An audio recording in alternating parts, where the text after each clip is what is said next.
Hello YouTube and welcome back to my channel. Today I'm going to be exploring the possibility that the 2012 Ridley Scott masterpiece Prometheus is in fact a Christmas movie. Now, you all know that people have this argument whether Die Hard's a Christmas movie or not, but hey listen, if Die Hard can be a Christmas movie, then there's absolutely no reason why Prometheus can't be a Christmas movie. Yippee-ki-yay, mother. Stick around as we unwrap the surprising parallels between this sci-fi epic classic and the festive holiday itself. Let's go! Okay, so first off, let's talk plot. Prometheus set in the future between the years 2089 and 2093. The story follows our main protagonist, Dr. Elizabeth Shaw, as she tries to answer one of humanity's biggest questions: where did we come from and who created us?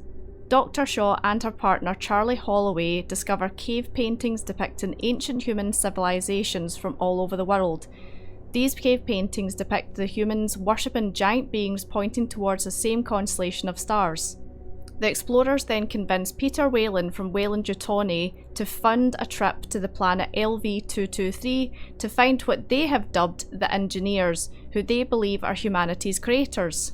The good news is that Dr. Shaw was right and humanity was created by the Engineers. Bad news is, spoiler alert here, the Engineers, despite having created us, also plan to destroy us. And as David once said, Sometimes to create, one must first destroy. Now that we understand the plot, let's talk about how this all ties into Christmas. I know what yous are thinking. How? How can this tie into Christmas? But let me explain. Firstly, the movie itself unfolds between Christmas Day and New Year's Day, setting the stage for our festive exploration. Christmas is actually mentioned several times throughout the entire movie, the first time being when Captain Yannick puts up the Christmas tree, much to Meredith Vickers' disappointment. What the hell is that? Bringing a festive atmosphere upon the ship. My question is that a real Christmas tree or is that a fake Christmas tree? Because if it was a real Christmas tree, he'd have needed to put that in some kind of cold storage. Let me know what you think in the comment section below. I'd love to know whether it's real or fake. The second time Christmas is mentioned is when the crew arrives on LV-223 for the first time on Christmas Day. And like an excited kid on Christmas morning, when they discover the alien pyramid, Dr. Holloway says, "There's only 6 hours left of daylight. Why don't you leave it till the morning?" Oh, no. It's Christmas, Captain. And I want to open my presents. And the last time the festive season is mentioned is in one of the movie's closing shots when we hear Dr. Elizabeth Shaw's voiceover as her and David take the last engineer ship and escape off the planet. It is New Year's Day, the year of our Lord, 2094.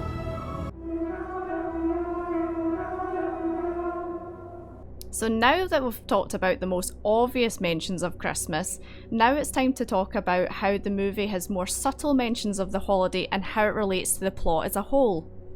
Now, I don't know about you guys, but I definitely think Ridley Scott and the writers of Prometheus picked this time of year because of its religious connotations and how that ties in with the plot. In Christianity, the Son of God, Jesus, was born on Christmas Day, and while Christians believe that God was the creator of humanity, in Prometheus it is the Engineers, and the quest for our origins ties these two narratives together really nicely. Just like in the story where the three wise men follow the star from Jerusalem to find the birthplace of Jesus, the Son of God, Dr. Shaw and Dr. Holloway follow a star to find the birthplace of humanity and our creators, the Engineers. Now, this one might be a little bit of a stretch, excuse the pun, however, I'd like to point it out anyway. In Christianity, Mary, the mother of Jesus, was impregnated through immaculate conception from God. In Prometheus, we learn that Dr. Shaw is in fact infertile and is unable to have children. However, because of the pathogen created by the Engineers, she becomes impregnated with the trilobite. Again, that one might be a little bit of a stretch, but let me know what you think in the comment section down below. So that concludes our discussion on whether Prometheus is in fact a Christmas movie or not. It may not be your typical holiday movie, but with its Christmas setting, religious undertones, and even a touch of Christmas cheer on the ship, it surprisingly aligns with the spirit of the season. Until next time, happy holidays, and please remember, never go to the Prometheus school of running away from things.